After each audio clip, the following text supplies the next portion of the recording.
केला दे दो।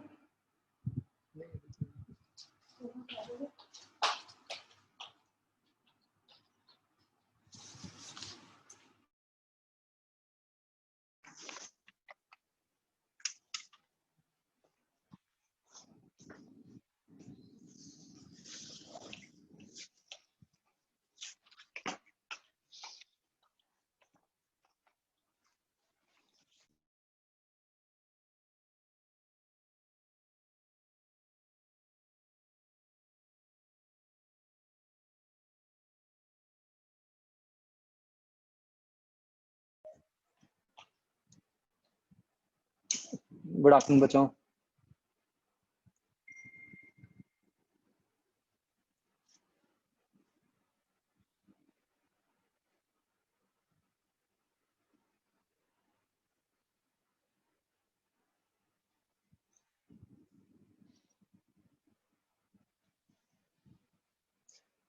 हाँ जी, कहाँ पे थे हम?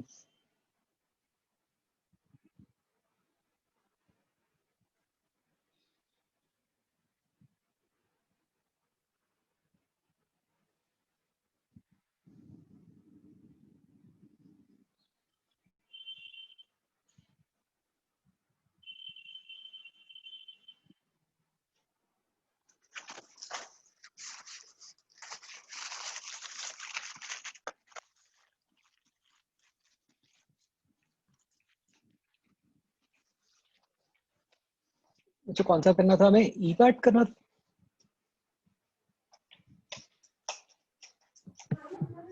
एफ पार्ट करना था।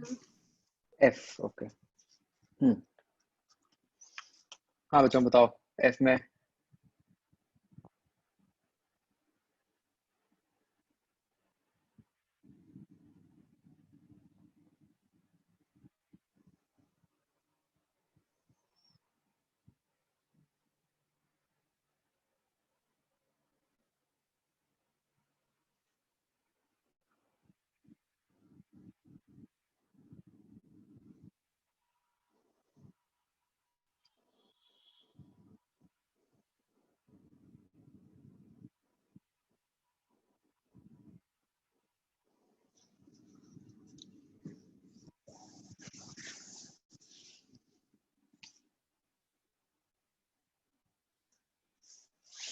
एफ का बच्चों फिफ्थ क्वेश्चन देखो।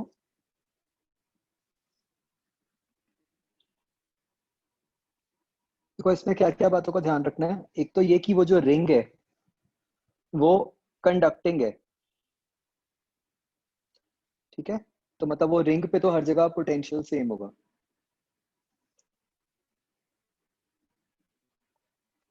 मतलब ये जो जितने पॉइंट्स हैं ए सी डी ई, इन सारे पॉइंट्स पे पोटेंशियल सेम है। आप ऐसे सोचो, एक तरह से देयर आर टू रॉड्स, एक ये वाली रॉड है, एक ये वाली रॉड है, दोनों घूम रही हैं, ठीक है? तो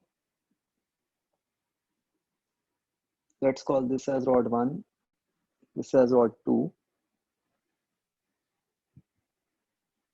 तो अब जो रॉड 1 है उसकी रोटेशन के हिसाब से बच्चों मुझे बताओ कि कौन सा साइड हायर पोटेंशियल पे आएगा?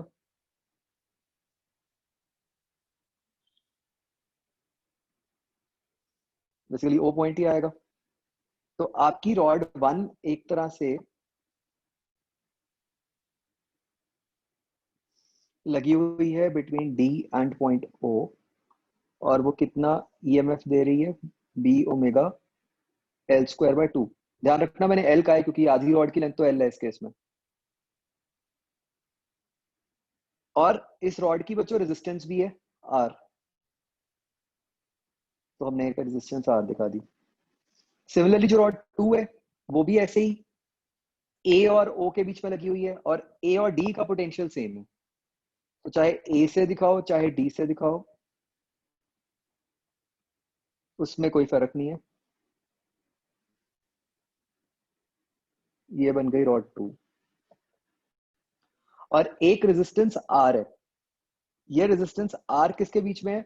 ओ और सी के बीच में। अगेन सी हुआ या कोई भी और पॉइंट होता है, कोई फर्क नहीं है। तो ये लग गई रेजिस्टेंस आर, इसकी भी ऑब्वियसली यही सेम ईएमएफ बनेगी। तो अब ये किस टाइप का केस बन गया बच्चों? आपको इस रेजिस्टेंस आर के थ्रू करंट बताना है। ये किस टाइप का केस बन गया?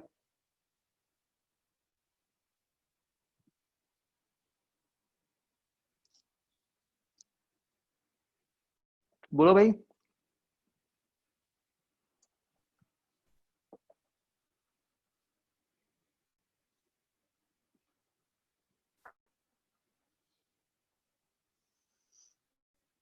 ये ऐसा नहीं हो गया two batteries connected in parallel?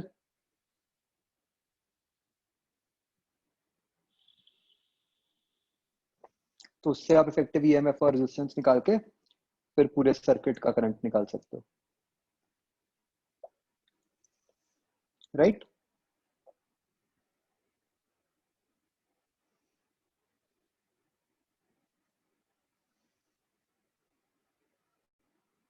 Sir yes.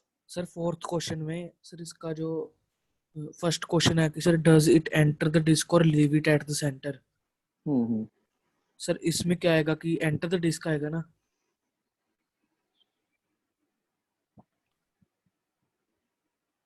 Conducting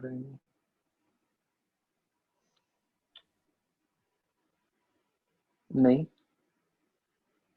disc का सेंटर हायर पोटेंशियल पे हुआ ना, हाँ जी सर। रेजिस्टर में करंट तो सेंटर से निकल के बाहर को जा रहा होगा।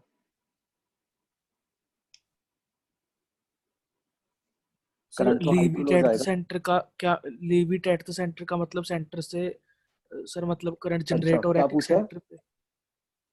एक मिनट, क्या पूछा है? एंटर द डिस्क और leave it at the centre. हाँ, तो ऐसे मतलब करंट इस तरह जा रहा होगा, तो लीव इट एट सेंटर हो गया। हाँ, सर सेंटर पर तो सर मतलब लीव। अच्छा सर ठीक है सर समझा।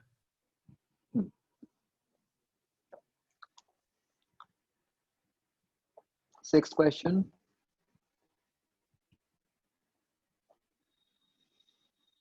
तो जो साइकिल है वो ईस्ट वेस्ट डायरेक्शन में है, तो उसके जो टायर्स हैं वो भी ईस्ट वेस्ट में हो गए।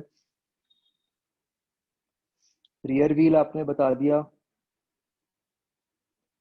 कि रोटेट कर रहा है, और horizontal component of earth magnetic field दिया। तो बेसिकली ये ईस्ट वेस्ट प्लेन में है, तो जो मैग्नेटिक फील्ड है वो टुवर्ड्स नॉर्थ हुई, तो वो इनटू द प्लेन होगी, वो आपको गिवन है। Find the EMF induced.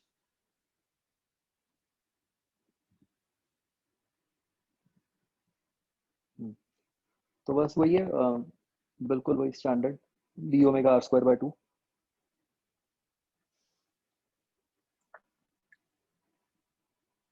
बस इसमें ओमेगा को आप कन्वर्ट कर लोगे, 100 आरपीएम दिया है, उससे ओमेगा को रेडियन पर सेकंड में कन्वर्ट कर लोगे।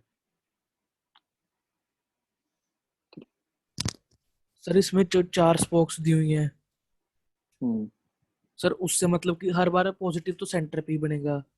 हाँ, उससे फर्क नहीं पड़ेगा 4 हो चाहे 10 हो, क्योंकि सारी पैरेलल में ही है।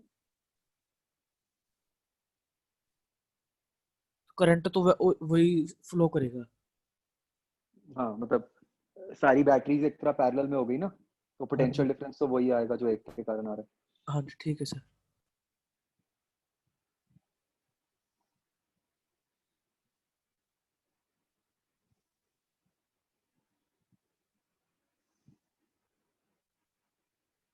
हाँ बच्चों, एक्सरसाइज 1।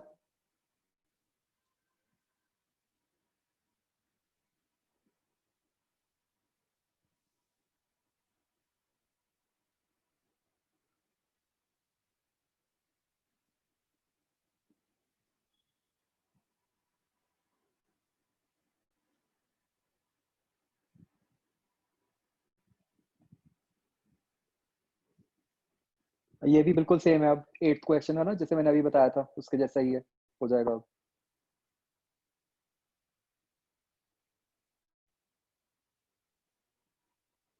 उससे आसान ही है रादर। सर जो इस केस में सर इक्विवेलेंट बनेगा। इस केस में कभी भी रिंग की रेजिस्टेंस नहीं आ सकती, बिकॉज मतलब रिंग के ऊपर तो हर पॉइंट का पोटेंशियल सेम आएगा, तो वो मतलब सिचुएशन बनेगी नहीं फिर प्रॉपर।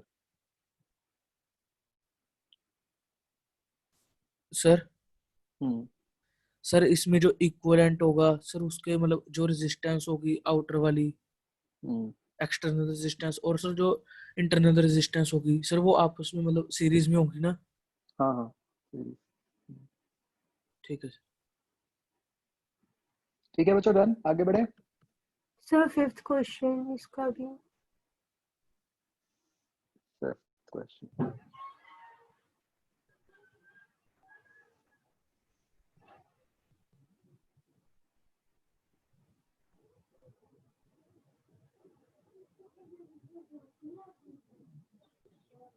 पी क्यू में तो जीरो ही आ जाएगी। सर इसका जैसे कि सर्किट डायग्राम नहीं हो बन रहा है मुझसे। देखो ना, ये पार्ट में इधर को बैटरी बनेगी, ये पार्ट में इधर को, बस यही सर्किट डायग्राम है और कुछ भी नहीं। तो अगर आप पी से क्यू जाओगे तो वो प्लस ई माइनस ई करके जीरो हो जाएगा। सर जब एक्सिस के अराउंड घूम रहा है तो फिर उससे मतलब कि मेरा हायर पोटेंशियल लोअर पोटेंशियल की मतलब डायरेक्शन नहीं पता चल पा रही है मुझे। वो वही सेंटर पे हाई आएगी, क्योंकि वी आपका जैसे ऊपर को है, तो वी क्रॉस बी करो टुवर्ड्स लेफ्ट आ रहा है राइट साइड वाले पार्ट के लिए। लेफ्ट साइड वाले पार्ट के लिए वी कहीं नीचे को होगा, तो आपका जो बी क्रॉस बी है वो राइट की तरफ आ जाएगा। ओके सर अब बना लूंगी। सिक्स्थ क्वेश्चन देखना सर एक बार। हम्म सर इसमें मतलब सर एक बार सर अप्रोच बता दो सर समझ नहीं आएगा थोड़ा सा।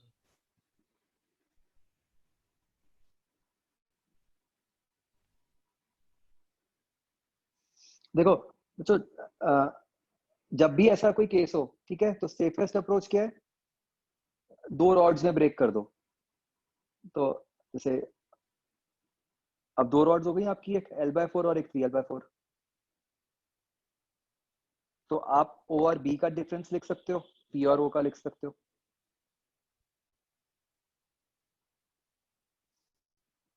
उनको आपस में सबट्रैक्ट कर दो।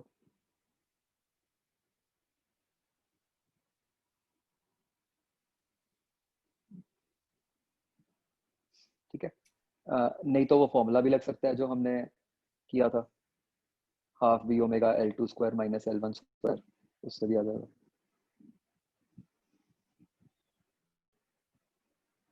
सर इसमें जैसे मतलब ओपी की निकालेंगे तो सर जब सर मतलब ओपी की करेंगे तो सर मतलब जैसे हमने रिंग के केस में किया था वैसे ही केस बन जाएगा ये। रिंग रिंग का कैसे? जैसे सर हमने एक्स जीरो में टू पार्ट्स में स्प्लिट करके किया था।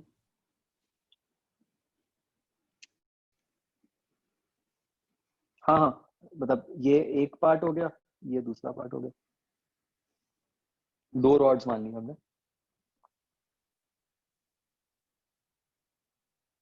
ठीक है सर। वो हमें क्यों करना पड़ रहा है, बेसिकली जो हमने फॉर्मूला बनाया है, हमारे फॉर्मूला में क्या है कि रॉड का एक पार्ट रुका हुआ है और बाकी पार्ट उसके अराउंड घूम रहा है, राइट।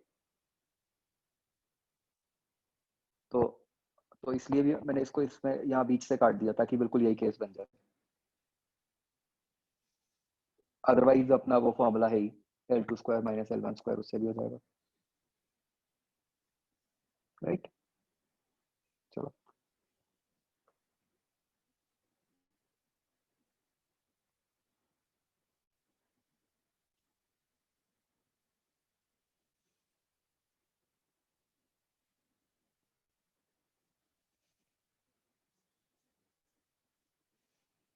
ओके, नेक्स्ट बच्चों टॉपिक लिखो, हेडिंग दो इंडक्टेंस।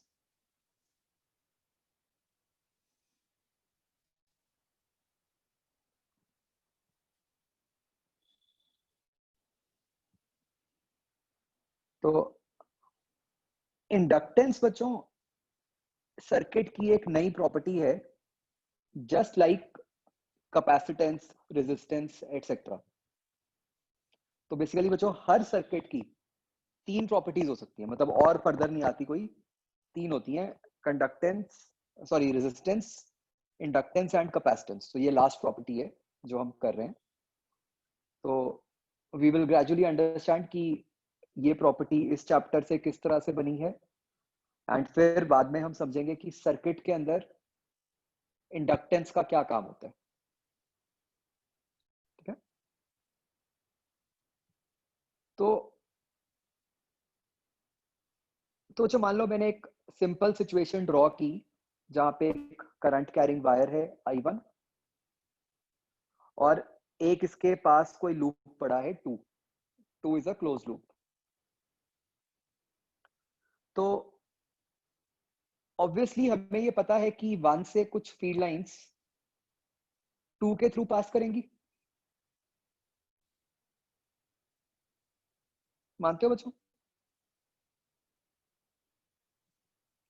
1 की कुछ मैग्नेटिक फील्ड लाइंस 2 के थ्रू पास करेंगी, राइट?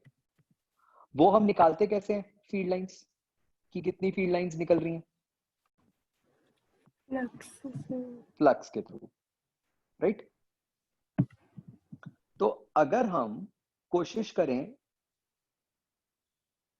2 के थ्रू फ्लक्स निकालने की, राइट, तो वो कैसे निकलेगी? एक तरह से जो 1 के कारण फील्ड बनी इनटू डीए, उसकी इंटीग्रेशन।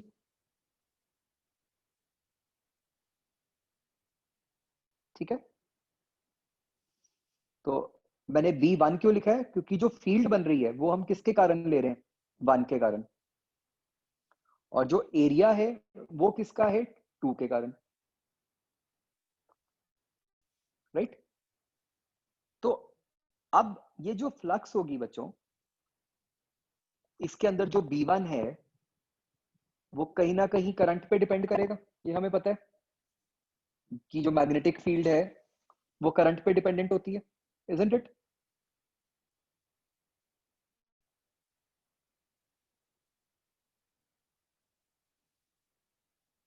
तो जो भी हमारा आंसर आएगा वो I1 इंटू समथिंग आएगा।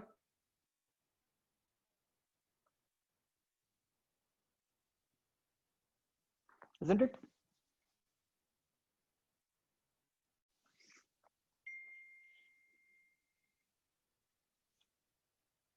तो हम ये जो phi2 अपॉन I1 है, इस क्वांटिटी को कहते हैं एज इंडक्टेंस। एंड क्योंकि ये दो बॉडीज के बीच में है, इसलिए इसको हम कहते हैं एज म्यूचुअल इंडक्टेंस, जिसको हम डिनोट करते हैं विद द सिंबल M।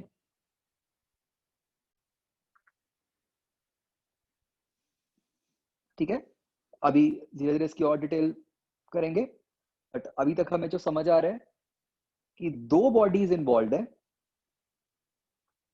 तो अब ये क्वांटिटी निकल कैसे रही है? एक के थ्रू फ्लक्स डिवाइडेड बाय दूसरे का करंट।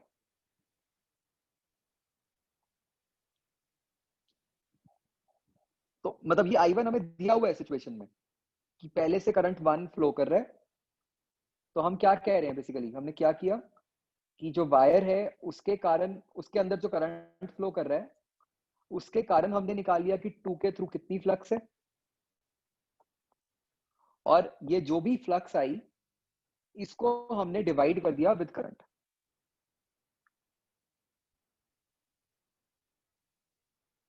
ठीक है,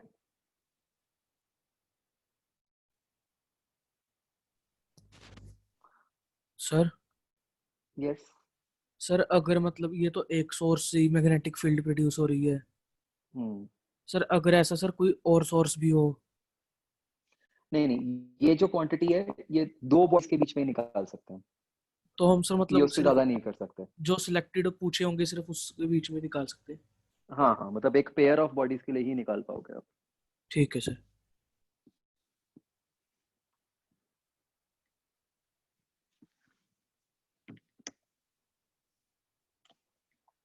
ठीक है, तो हम आगे देखेंगे कि क्या सिंगल बॉडी के लिए भी कुछ निकाल सकते हैं कि नहीं। फिलहाल तो हम दो बॉडीज के लिए बात कर रहे हैं, इसीलिए हमने इसको नाम भी दिया है एज म्यूचुअल इंडक्टेंस। ठीक है, तो बेसिकली आई दिया हुआ था पहले से हमें, कि 1 के थ्रू करंट जो जा रहा है उसके कारण हमने 2 में फ्लक्स निकाल ली, कितनी आई, तो वो जो फ्लक्स है उसको करंट से डिवाइड कर दिया हमने, उसी करंट से।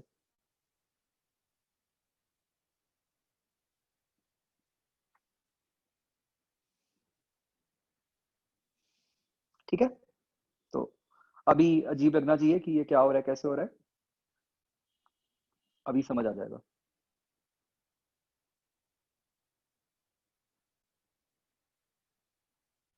तो जैसे हम एक एग्जांपल लेते हैं,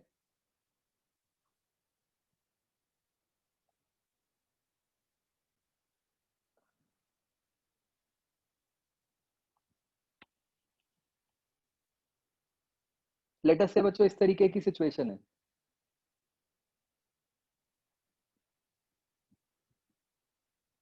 your body 1 is a circular ring carrying current I1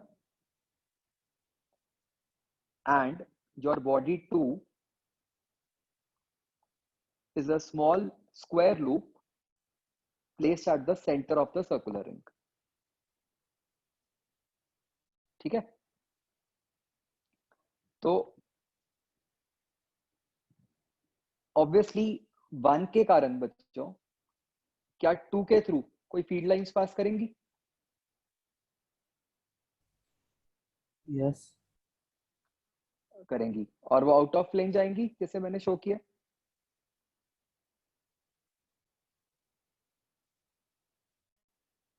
right, तो हम मान रहे हैं कि स्क्वायर छोटा सा है बिल्कुल, तो बताओ m क्या आएगा बच्चों, phi2 by I1 यूज करके बताओ m क्या निकलेगा। ये हम एक एग्जांपल कर रहे हैं, फिर उससे हमें कुछ प्रॉपर्टीज क्लियर होंगी m की, वो हम लिखेंगे। ट्राई करो।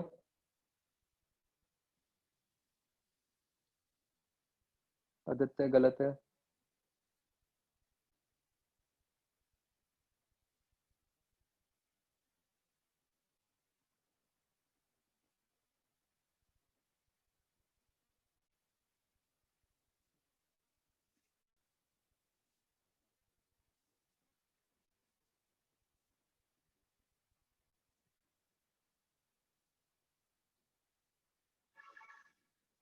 हाँ कशिश, b की वैल्यू लिखो।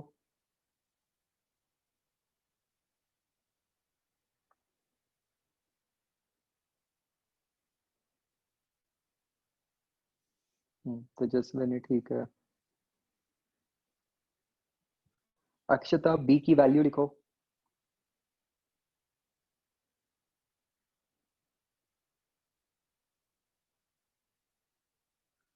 ईशांक दोबारा करो।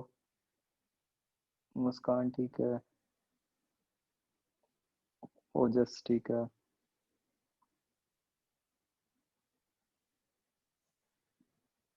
फिर ठीक है आदित्य।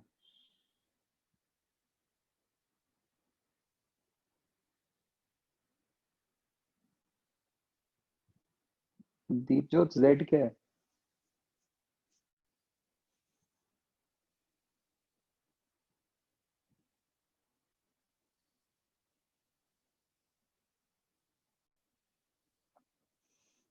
ठीक है, खुशनीत ठीक है। भव्य ठीक है। करमन ठीक है। कशिश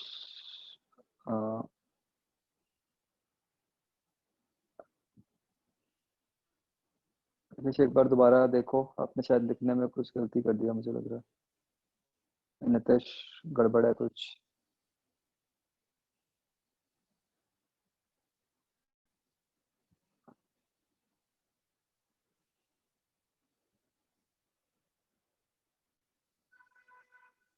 अक्षिता गलत फॉर्मूला लगा दिया आपने।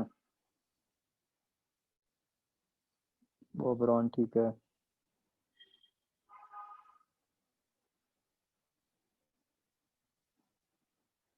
आकाश ठीक है।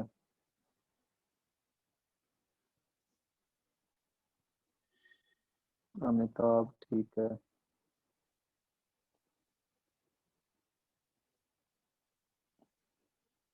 अक्षिता ठीक है। हाँ भाई, बताओ स्क्वायर छोटा क्यों दिया हुआ है, उसकी क्या सिग्निफिकेंस थी?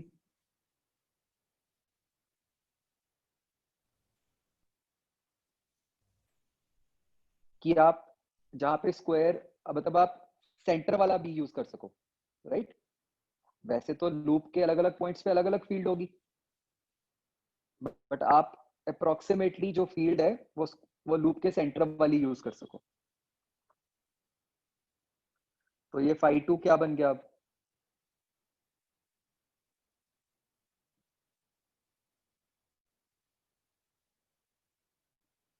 फाई 2 बना जो 1 के कारण फील्ड होगी into area upon I1, right? अब 1 के कारण फील्ड क्या होगी? Mu naught I1 bye 2R, और एक I1 तो है ही नीचे, तो ये कट गया, तो ये बच गया mu naught A square by 2R।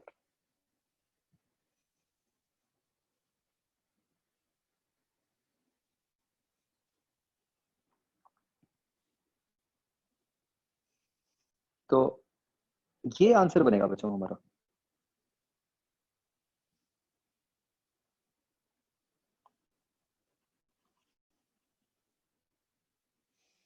ठीक है, किसी को कोई भी कंफ्यूजन किसी स्टेप में?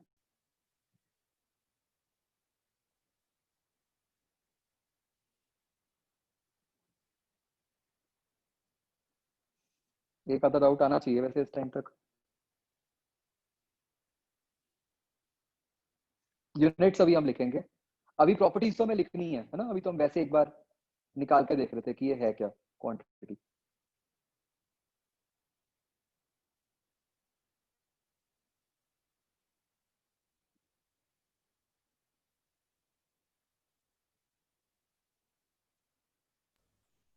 Sir yes. सर जैसे हमने कहा है कि ए की वैल्यू आर से बहुत स्मॉल है, हम्म तो सर जब ए का स्क्वायर करेंगे हम्म तो सर वो वैल्यू मतलब कि और भी ज्यादा स्मॉल हो जाएगी। हाँ, मतलब this will be a small value, yes. तो सर मतलब इंडक्टेंस हमेशा बहुत छोटी होती है। हाँ, inductance is generally very small.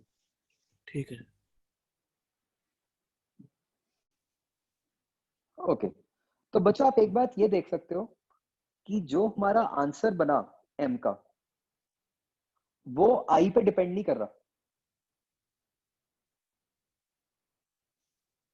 Isn't it?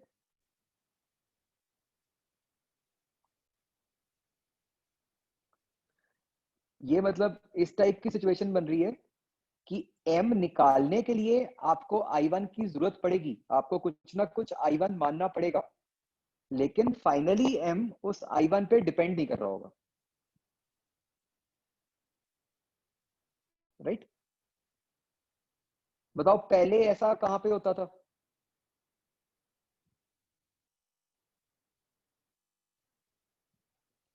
कि आपको वो क्वांटिटी माननी भी पड़ेगी और फिर आंसर उस पर डिपेंड भी नहीं करेगा।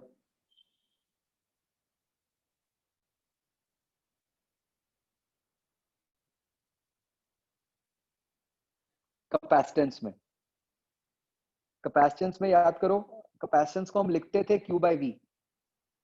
मतलब कैपेसिटेंस निकालने के लिए हमें मानना पड़ता था कि हमने कुछ प्लस माइनस Q चार्ज दिया, लेकिन फाइनली तो हमारा आंसर उस Q पे डिपेंड नहीं करता था, याद है?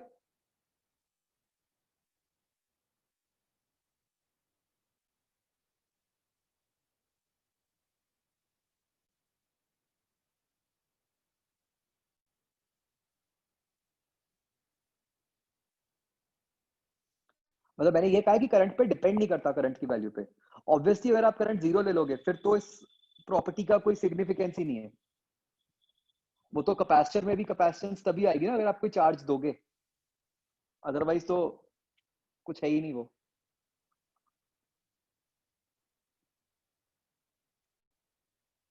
तो बच्चों m जो प्रॉपर्टी है इसकी भी एक खासियत है कि अगेन फॉर्मूला से ऐसा लग रहा है कि फॉर्मूला क्या है फाई अपॉन आई, वहां पे ऐसा होता है क्यू बाय वी, तो फॉर्मूला से ऐसा लग रहा है कि आई पे डिपेंड करेगा, लेकिन this quantity does not depend on I. Basically वो जो फाई फाई है उसके अंदर भी एक आई की टर्म आती है और वो आई और आई आपस में कट जाता है। तो ये क्वांटिटी किस पे डिपेंड कर रही है बच्चों, अगर हम सोचें तो एक तो म्यू नॉट है, म्यू नॉट मतलब क्या हुआ, मीडियम की प्रॉपर्टी, राइट। एंड उसके अलावा जो क्वांटिटीज है वो क्या है, सिंपल ज्योमेट्रिक प्रॉपर्टीज, राइट, जो भी एरिया लेंथ एक्सेट्रा कुछ ज्योमेट्रिक प्रॉपर्टीज हैं। तो बच्चों याद करो हम कैपेसिटेंस के केस में भी ये कहते थे ना कि कैपेसिटेंस किस पे डिपेंड करती है, सिर्फ ज्योमेट्रिकल प्रॉपर्टीज पे और मीडियम पे, राइट। तो बिल्कुल वैसे ही अब हम बच्चों प्रॉपर्टीज लिखने लगे हैं इंडक्टेंस की। तो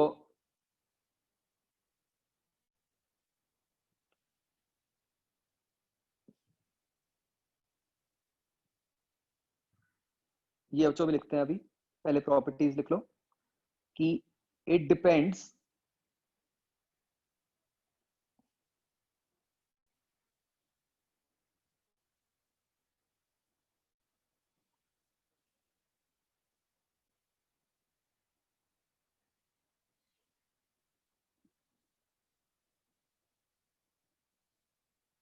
चलो ये लिखते हैं बच्चों, एक सेकंड वो डिस्कनेक्ट हो गया मेरा स्क्रीन। तो हमें ये समझ आ रहा है कि m जो प्रॉपर्टी है वो मीडियम पे और ज्योमेट्रिकल प्रॉपर्टीज पे डिपेंड करेगी, राइट। अब बच्चों एक बार ये सोचो कि फिजिकली m क्या बता रही है हमें, क्या आप m की कुछ फिजिकल सिग्निफिकेंस समझ पा रहे हो?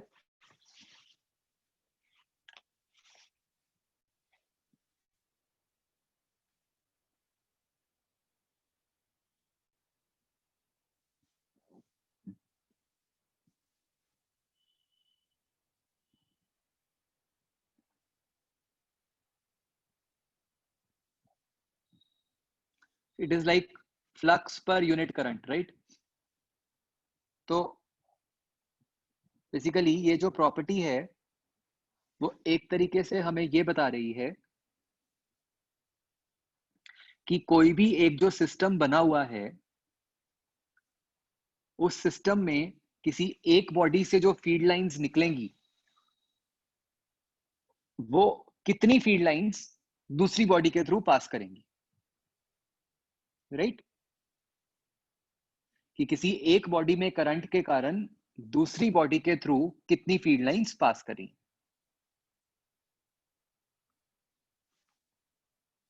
ये बात समझ आती है बच्चों?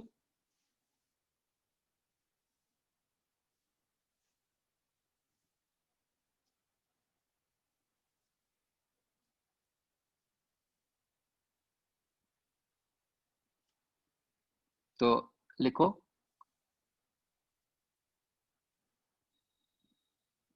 ये m की मतलब फिजिकल सिग्निफिकेंस है।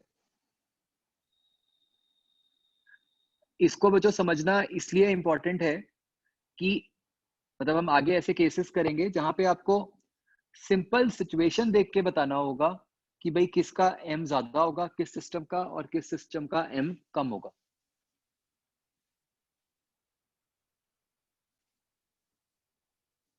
तो बस हमें ये देखना होगा कि भाई किस केस में ज्यादा फील्ड लाइंस पास करेंगी किस केस में कम फील्ड लाइंस पास करेंगी।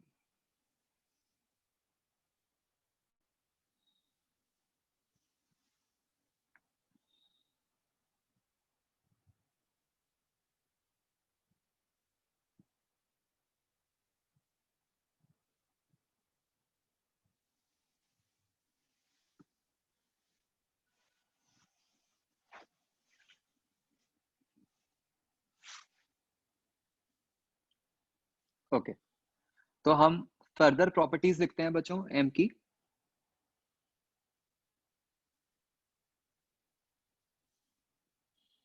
अब हमें समझ तो आ गया है कि इसको कैसे कैलकुलेट करते हैं।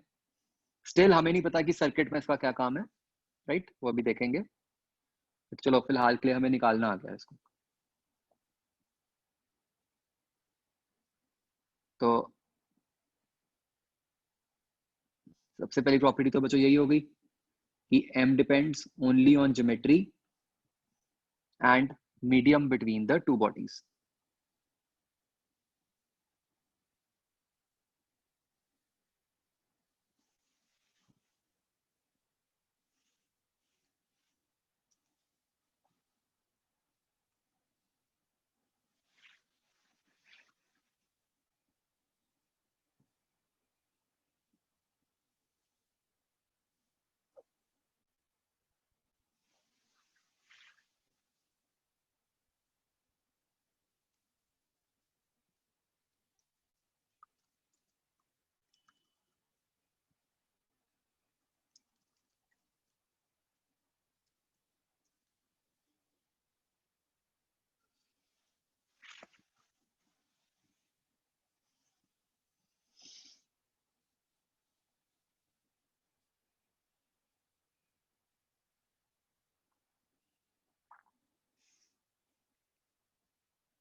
ओके, जिसने ये लिख लिया वो m के यूनिट्स निकालो, क्या बन जाएंगे?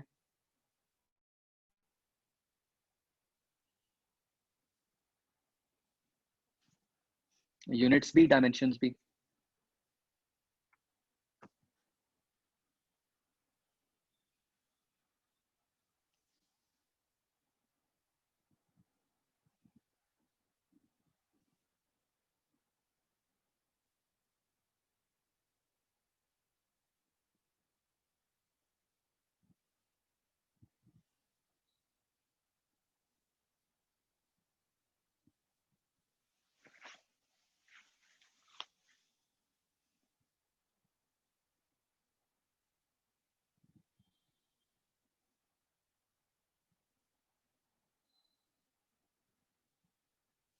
तो यूनिट्स क्या बन जाएंगे बच्चों?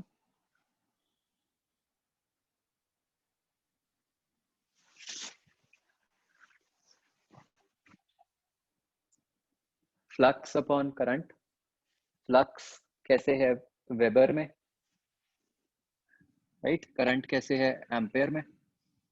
तो ये बन गया वेबर अपॉन एम्पेयर।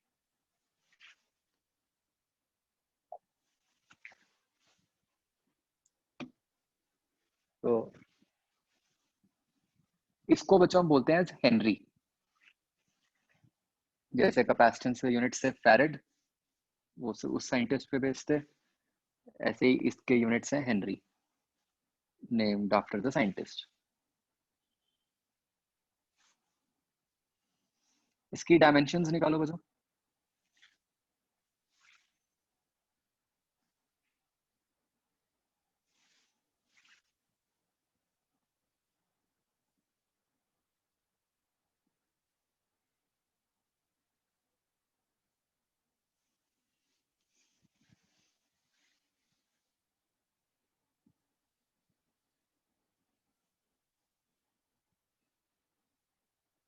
नहीं, मेरे पास एक क्वेश्चन आया कि फैराडे और हेनरी ने इकट्ठे काम किया था। नहीं, दोनों ने अलग अलग टाइम स्पैन्स में काम किया था।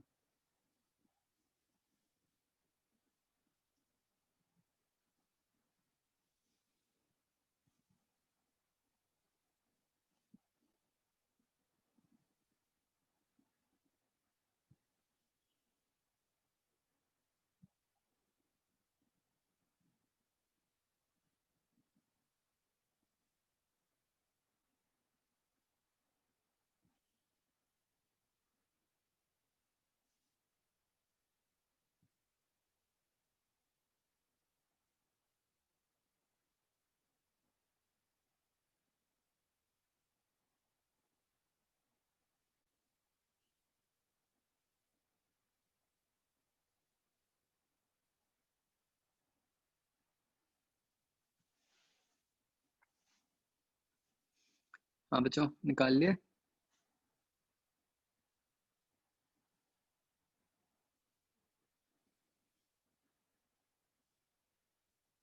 आर्यन,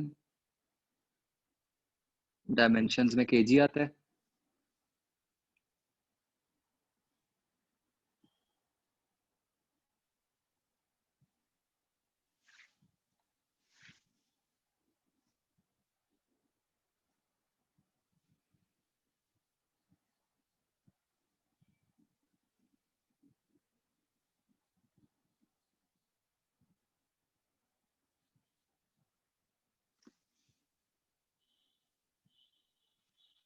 ये बन जाएंगे बच्चों ml² T-2 A-2। ए लिख दो या आई लिख दो करंट के लिए।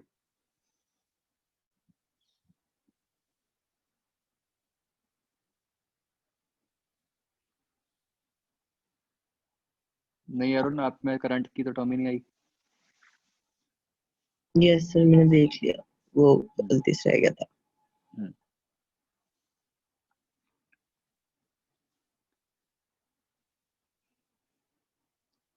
ओके, अब बच्चों नेक्स्ट समझना, जो मतलब सबसे इंपॉर्टेंट बात समझनी है हमने इंडक्टेंस के केस में। देखो, मैंने जो आपको ऊपर सिचुएशन बना के दी थी, उस सिचुएशन में क्या है कि मैंने आपको बता दिया कि बॉडी 1 किसको लेना है, बॉडी 2 किसको लेना है। उसके हिसाब से आपने phi2/I1 निकाल दिया और हमारे पास वैल्यू भी आ गई। ठीक है, म्यूचुअल इंडक्टेंस की ये खासियत है कि बच्चों अगर मैं उल्टा भी कर देता, मान लो मैं स्क्वायर वाले लूप को, अंदर वाले लूप को बॉडी 1 बोल देता और बाहर वाले लूप को बॉडी 2 बोल देता, ठीक है, और तो निकालता,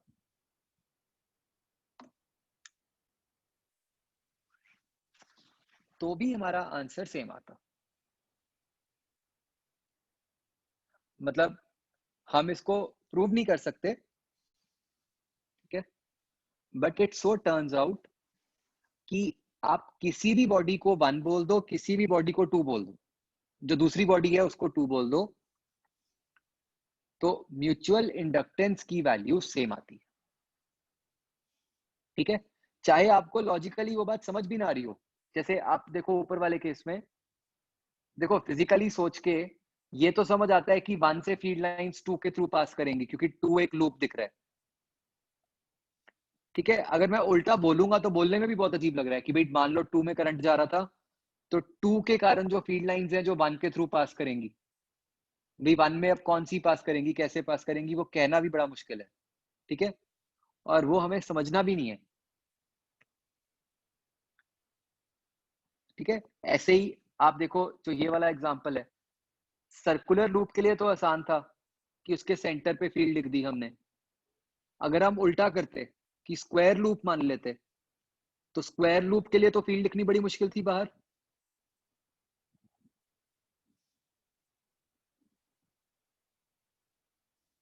है ना। तो बट स्टिल आंसर सेम आता है। तो म्यूचुअल इंडक्टेंस की वैल्यू इस पे डिपेंड नहीं करती कि आपने किसको बॉडी 1 माना है और किसको बॉडी 2 माना है। ठीक है, वो तो बेसिकली म्यूचुअल है, एक सिस्टम की प्रॉपर्टी है। ठीक है, तो अब ये फर्क नहीं पड़ रहा कि उसके अंदर 1 कौन सा है और 2 कौन सा है। ठीक है, तो ये बच्चों बहुत इंपॉर्टेंट प्रॉपर्टी है कि m को चाहे phi2/I1 लिखो चाहे phi1/I2, वो एक ही बात है। मतलब हम कई केसेस में निकाल नहीं सकते दोनों तरीके से, मतलब हम निकाल एक ही तरीके से पाएंगे बट वो आएगा सेम।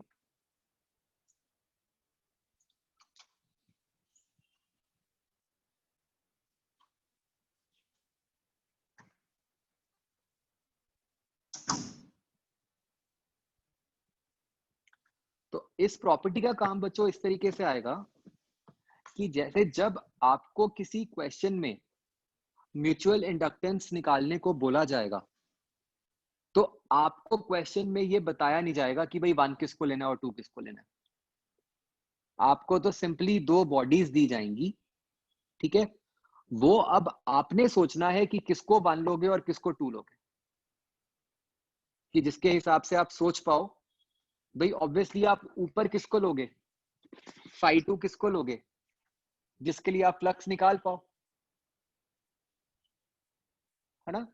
जैसे मान लो ऊपर वाला केस है, यहाँ पे अगर आप कह देते फ्लक्स थ्रू वायर, कि आप अगर आप वायर के थ्रू फ्लक्स की बात करते हैं और लूप के थ्रू करंट की, तो कुछ कैलकुलेट ही ना कर पाते आप, राइट। ऐसे ही ये वाले केस में भी, कि अगर आप स्क्वायर लूप में करंट मान लेते और सर्कुलर वायर के थ्रू फ्लक्स निकालना चाहते तो वो आप नहीं निकाल पाते। तो once again I am repeating, आपको क्वेश्चन में ये नहीं बताया जाएगा कि किसके थ्रू करंट पास करवाना है और किसके थ्रू फ्लक्स निकालनी है, वो आपको खुद से सिचुएशन देखकर समझना है। नहीं, वो तो किसी में भी करंट नहीं देंगे आपको नितिश, दोनों नहीं, वो तो एक में भी नहीं देंगे। तो आपने ही सोचना है कि आप उनमें से किस एक बॉडी के अंदर करंट मानेंगे।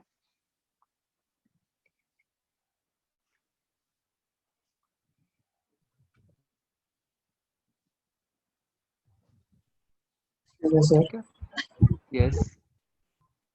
सर बट जो हमने लिखा अभी I2 by I1 is equal to I1 by I2, इसको अगर उल्टा सोचो तो उसमें स्क्वायर वाले रूप में तो करंट ही नहीं है, तो फिर नहीं, मैं आपको वही कह रहा हूँ कि करंट तो किसी में भी नहीं है। आंसर कौन सा इस बात पे डिपेंड कर रहा है, करंट पे। तो करंट तो हमारा एनीवेज इंटरमीडिएट स्टेप में था। तो जैसे मान लो मैंने जो नीचे एग्जांपल ड्रॉ किया कि आइडियली चाहे आप वायर 1 के थ्रू करंट मानो और उसके थ्रू स्क्वायर लूप के अक्रॉस फ्लक्स निकाल लो, या आप स्क्वायर के थ्रू करंट मानो और उस कारण से वायर के थ्रू फ्लक्स निकालो, ठीक है, आंसर सेम आएगा। अगेन वो बात अलग है कि आप अगर 2 में करंट मानोगे तो आप 1 के थ्रू फ्लक्स नहीं निकाल सकते, राइट। आप निकाल उल्टा ही सकते हो। तो कई बार ना वो हमने जो क्वेश्चंस में, कन्वीनियंट है, हाँ, आप वैसा ही लोगे जिसके हिसाब से आप निकाल पाओ फ्लक्स, ठीक है। कई बार वो क्वेश्चंस में जान के उल्टा दे भी देंगे कि वो कहेंगे कि current is pass through 2, find flux through 1। तो वो अब आपको सोचना है कि यार इस केस में तो निकल ही नहीं सकती, दूसरे केस में निकल सकती है।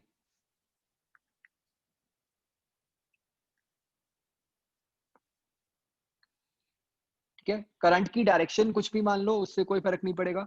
हमारा आंसर तो ज्योमेट्री पे ही डिपेंड कर रहा है। करंट की डायरेक्शन से तो सिर्फ ये फर्क पड़ेगा कि फील्ड लाइन अंदर को जा रही है या बाहर को जा रही है, और कोई फर्क नहीं पड़ेगा, राइट। तो जैसे मैंने एग्जांपल में लिखा हुआ है बच्चों कि आप phi2 by I1 तो निकाल सकते थे, अब वो equal to phi1 by I2 तो है, बट आप वो निकाल नहीं सकते, राइट।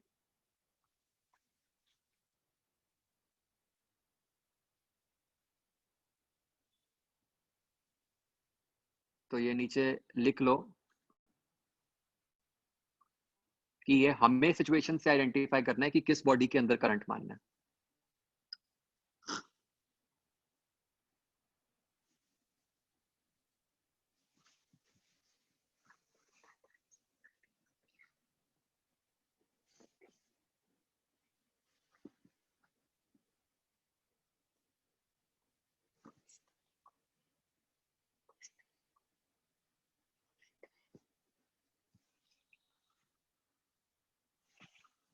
ठीक है बच्चों, ये बात क्लियर हो गई। वैसे बच्चों मोस्टली ना सिचुएशंस देख के बड़ा ऑब्वियस होगा, आपको एकदम पता चल ही जाएगा कि किस में करंट मानना है। अब ऑब्वियसली वायर दिया और स्क्वायर लूप दिया तो आप वायर में ही करंट मानोगे।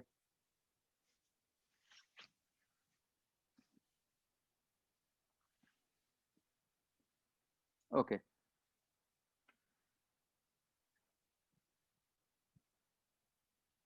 तो नेक्स्ट एग्जांपल देखो बच्चों जैसे मान लो ये दो सिचुएशंस हैं 1 and 2,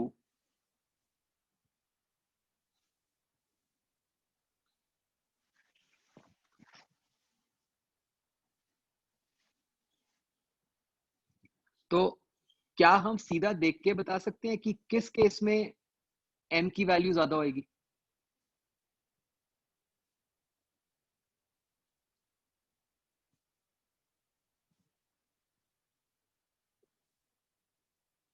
हाँ जी, आंसर करो बच्चों।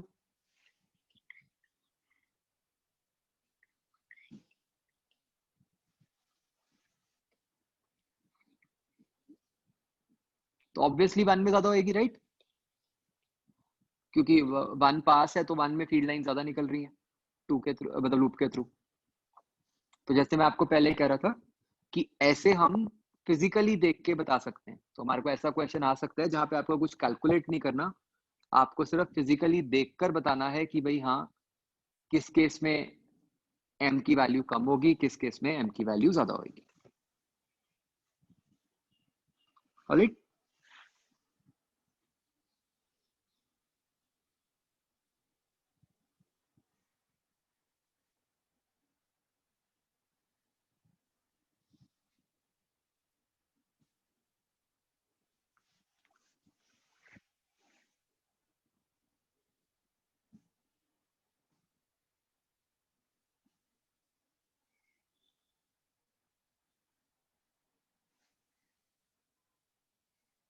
ऐसे ही बच्चों अगर मैं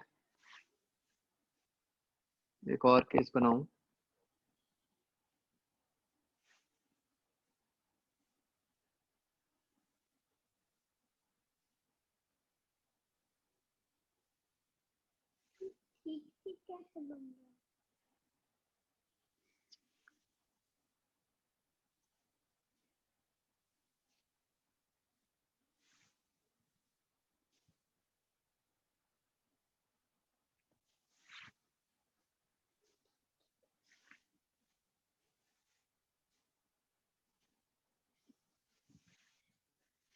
तो बच्चों मान लो ऐसे है बॉडीज 1 and 2,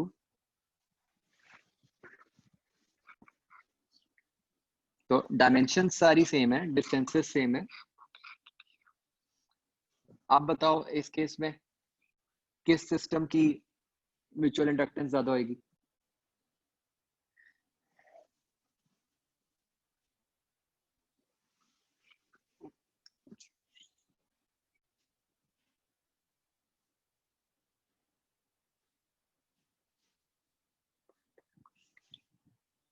तो केस 1 की, राइट?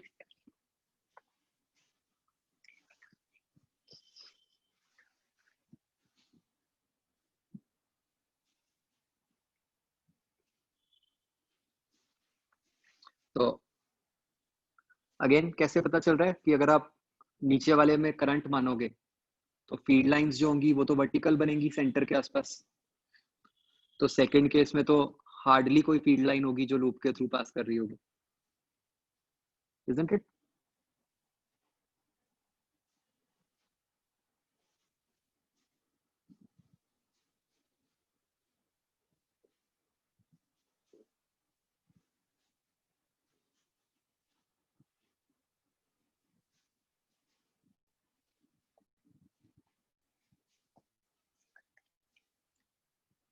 ओके बच्चों, चलो बच्चों दैट्स इट। होमवर्क मैं आपको अभी ना मैसेज करूंगा। मैं एक्चुअली भूल गया हूँ ये वाला पार्ट किस वाले एक्सरसाइज में। एक बच्चों अभी हम वो डिसाइड कर लें, वो मिस हो जाता है, बूस्टर वाली डिस्कशन कब रख सकते हैं इस बार? सैटरडे को क्या शेड्यूल है आप लोगों का?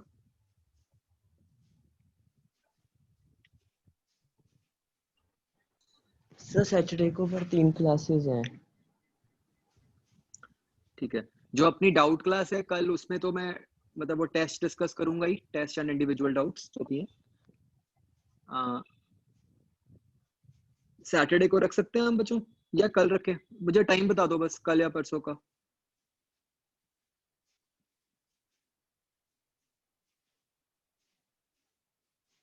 कल जो डाउट क्लास है वो तो है ही है, उसके अलावा कह रहा हूँ मैं बूस्टर की डिस्कशन की बात कर रहा हूँ। बताओ जसकनवल, करमन, कोई टाइम बताओ।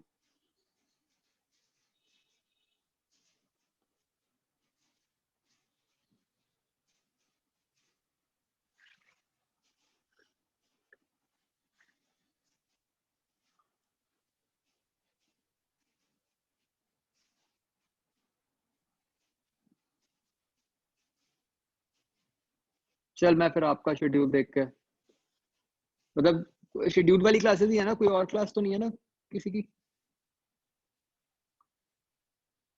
ठीक है, फिर नहीं बता देता हूँ।